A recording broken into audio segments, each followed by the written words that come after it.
নমস্কার বন্ধুরা, ঘরোয়া রেসিপি কিচেনে আপনাদের স্বাগত জানাই। আশা করি আপনারা সকলেই ভালো আছেন।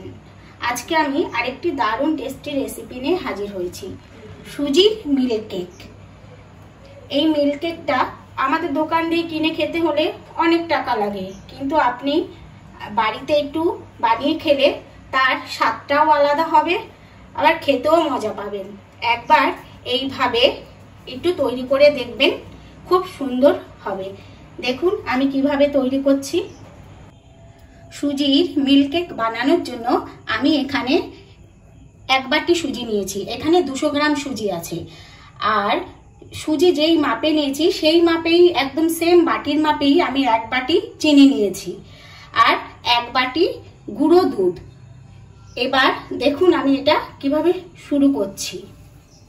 সবার প্রথমে আমি কড়াই বসিয়ে দিয়েছি আছে, আর এতে ঘি দিচ্ছি। আর ঘি কিন্তু একটু বেশি লাগবে, 200 গ্রাম সুজি আছে মানে 100 গ্রামের মতো ঘি দিতে হবে এটায়।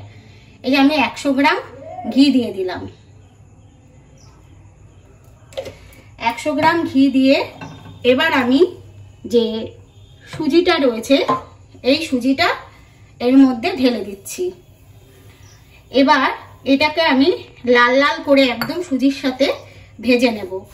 সুজি আর ঘিটা দিয়ে খুব ভালোভাবে একদম নেড়ে নিতে হবে, সুজিটা একটু লাল লাল হওয়া পর্যন্ত, যতক্ষণ না সুজিটার আর কি কালার চেঞ্জ হবে।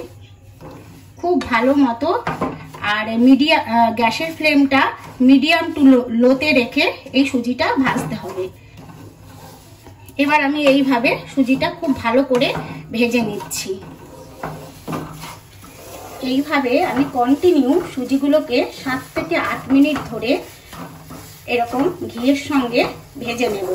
আর যখন ভাজাটা হবে তখন দেখবেন এই সুজির গা থেকে ঘিগুলো সুন্দরভাবে ছেড়ে আসবে। এখন এইভাবে আমি 7 থেকে 8 মিনিট ভেজে নিচ্ছি। কন্টিনিউ কিন্তু এরকম নাড়াচাড়া দিয়ে যেতে হবে। দেখুন এটা কিন্তু খুব সুন্দরভাবে এই যে কালার চেঞ্জ হয়ে গেছে সুজিটার, আর হয়েও গেছে। এবার এটাকে আমি একটু পাশে রেখে দিচ্ছি, গ্যাসে না কিন্তু পাশে রেখে একটু সময় ঠান্ডা হতে দেব, কারণ এর মধ্যে আমায় দুধটা মেশাতে হবে। আর এত গরমে দুধটা মেশালে ওটা মিশবে না ঠিক মতো, এর জন্য একটু আমি নামিয়ে রাখছি। আর এই যে সুজিটার পাশ থেকে কিন্তু সম্পূর্ণ এই যে ঘিগুলো ছেড়ে দিয়েছে, আর এটার কালারও খুব ভালোভাবে চেঞ্জ হয়ে গেছে। এবার আমি নামিয়ে এটাকে পাশে রাখলাম। আর এটাকে কিন্তু আমি মধ্যে মধ্যে এরকম নাড়া দিয়ে দিয়ে ঠান্ডা করব, ঠিক আছে? তা না হলে এখনো কালার কিন্তু বেশি হয়ে যাবে। তাই এবার আমি আরেকটা কড়াই বসিয়ে দিয়েছি। তাতে আমি এই যে যেই বাটির মাপে সুজি নিয়েছিলাম, চিনি নিয়েছি, সেই বাটির মাপে হাফের একটু বেশি জল দিয়েছি। জলটা একটু গরম হলে আমি চিনিটা এর মধ্যে দিয়ে দেবো। এবার জলটা হালকা গরম হয়ে এসেছে। এবার আমি এই যে বাটির মাপের চিনিটা দিয়ে দিচ্ছি এর মধ্যে। এটা দিয়ে আমি একটু শিরা মতো করে নেব ভালো করে। এটাকে এর সঙ্গে বোতল দিয়ে শিরা মতো করে নিচ্ছি। দেখুন শিরাটা খুব ভালোভাবে কিন্তু আমার হয়ে গেছে। আর এখানে কিন্তু শিরাটা একদম যে আঠালো হবে সেই রকম না, প্যাচ প্যাচ করবে হাতে সেই রকমও না, এই যে আঠার মতো আটকেও যাবে না, সেরকম টাইমে এটাকে আমার গ্যাসটা বন্ধ করে দিতে হবে। এটা আমার হয়ে গেছে সম্পূর্ণভাবে। আর আমি এর মধ্যেই 1/2 চামচ মতো সুন্দর সেন্টের জন্য এলাচ গুঁড়ো দিয়ে দিলাম, 1/2 চামচ মতো। এবার আমি গ্যাসটা বন্ধ করে দিচ্ছি।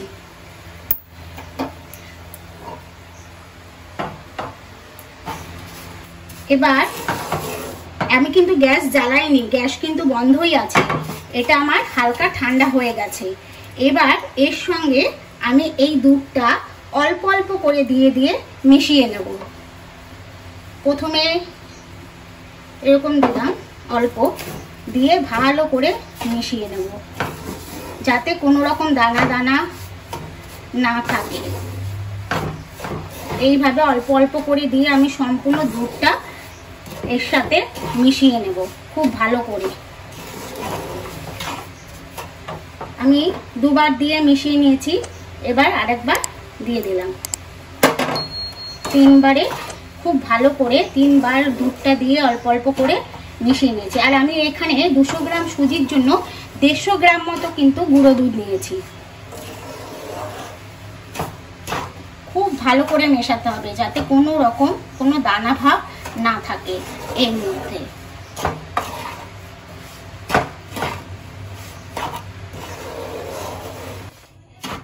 সুজিটার সাথে আমি গুঁড়ো দুধটা খুব ভালোভাবে মিশিয়ে নিয়েছি। এবার আমি গ্যাসটা জ্বালিয়ে দিলাম। গ্যাসটা জ্বালিয়ে আমি লোতে রাখলাম একদম। আবার একটুখানি সময় আমি একটু নাড়াচাড়া করে নিচ্ছি, 1 মিনিট মতো একটু নাড়াচাড়া করে নেব।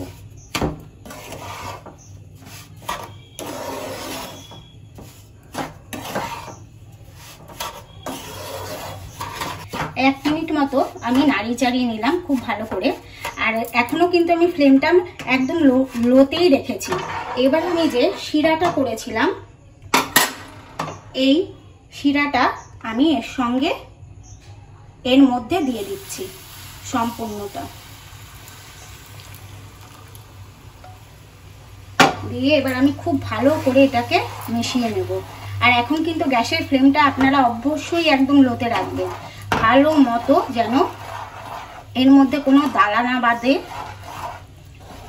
খুব সুন্দরভাবে এটাকে মিশিয়ে নেব। মিশিয়ে আবার 5 থেকে 6 মিনিট ধরে এটাকে হতে দেব খুব ভালো মতো। দেখুন এটা হতে হতে আমি এই মিল্ক কেকটা যার মধ্যে ঢালবো সেই পাত্রটাকে রেডি করে নিচ্ছি। এই যে আমি এরকম একটা টিফিন কারির মধ্যে এই মিল্ক কেকটা ঢালবো।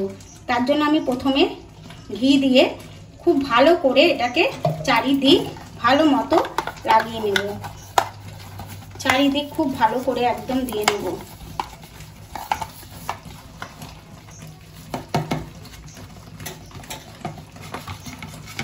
এই যে এইভাবে পুরো চারিদিক দিয়ে নিলাম। এবার আমি একটা এরকম ফয়েল পেপার নিয়েছি। এই ফয়েল পেপারটাও আমি এর নিচে এইভাবে দিয়ে দিলাম একদম। দিয়ে এর উপরও আমি একটু ঘি দিচ্ছি। এটার মধ্যে আমি খুব ভালো করে মাখিয়ে নেব ঘিটা চারিপাশে।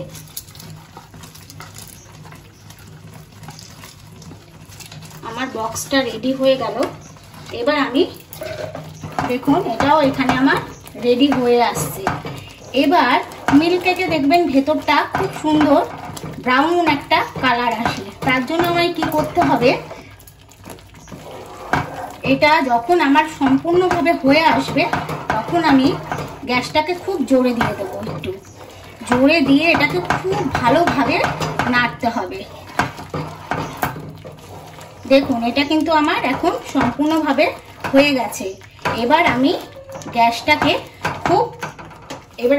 আমি একটু মিডিয়ামে আর কি দিয়ে দিলাম।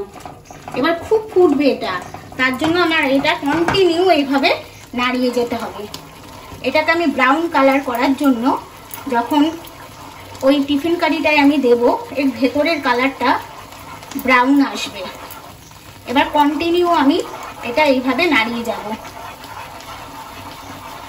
মিনিট 1-2 আমি এইভাবে কন্টিনিউ নাড়াবো কালারটা আনার জন্য।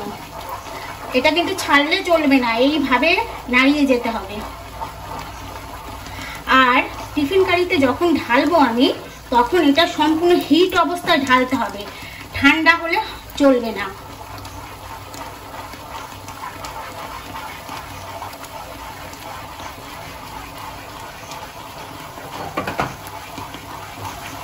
দেখুন এটা আমার সম্পূর্ণভাবে রেডি হয়ে গেছে এখন। এবার আমি গ্যাসটা বন্ধ করে দিচ্ছি। বন্ধ করে দিয়ে এটা আমি নামিয়ে ফেলছি। একদম গরম গরম এটাকে নামাতে হবে।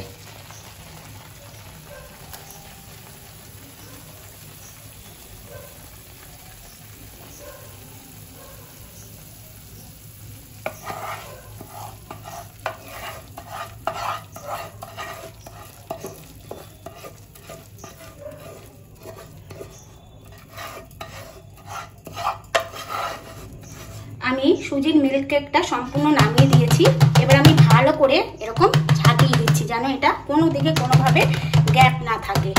একদম ভালোভাবে ঝাঁকিয়ে দিলাম। এটা সম্পূর্ণভাবে রেডি হয়ে গেল। এবার এটাকে আমি একটা কাঁসার থাল দিয়ে একদম ঢেকে রাখছি 2 ঘন্টার জন্য, কারণ এটা ভারী কিছু দিয়ে একদম ঢেকে রাখতে হবে। একদম আমি 2 ঘন্টার জন্য এটা ঢেকে রাখবো। বন্ধুরা, মিল্ক কেক রেসিপিটা আমি তৈরি হওয়ার পর 2 ঘন্টা একদম ঢেকে রেখে দিয়েছিলাম একটা ভারী থাল চাপা দিয়ে। এবার আমি থালাটা তুলে দেখে নিচ্ছি। হ্যাঁ দেখুন, খুব সুন্দরভাবে এটা হয়ে গেছে, একদম রেডি হয়ে গেছে। আর এখন হালকা হালকা গরম আছে একটু। এবার এটা আমি বের করে নিচ্ছি এটা থেকে। দেখুন আমি কিভাবে বের করছি।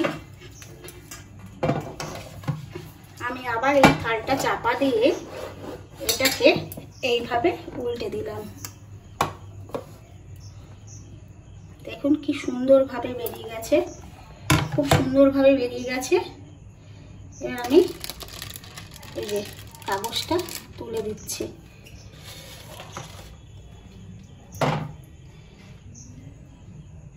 মিল্ক কেকটা সম্পূর্ণভাবে তৈরি হয়ে গেছে। এবার এটাকে আমি কেটে নিচ্ছি। আমি এভাবে মধ্যখান দিয়ে একটা কাটিং করলাম।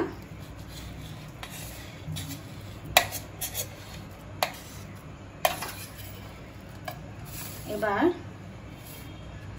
এইভাবে পিস পিস করে নেব।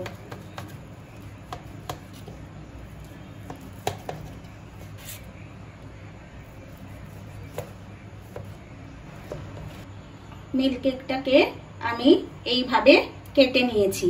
এবার এর ওপরে আমি একটা করে এরকম কাজুর দানা দিয়ে দিচ্ছি। কোনোটায় কাজু, কোনোটায় কিশমিশ, এইভাবে আমি এটা সাজিয়ে নেব।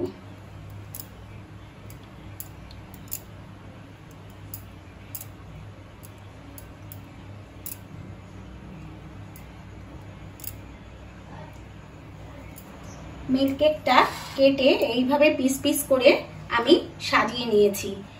দেখুন বন্ধুরা, এটা খুব সুন্দরভাবে তৈরি হয়েছে।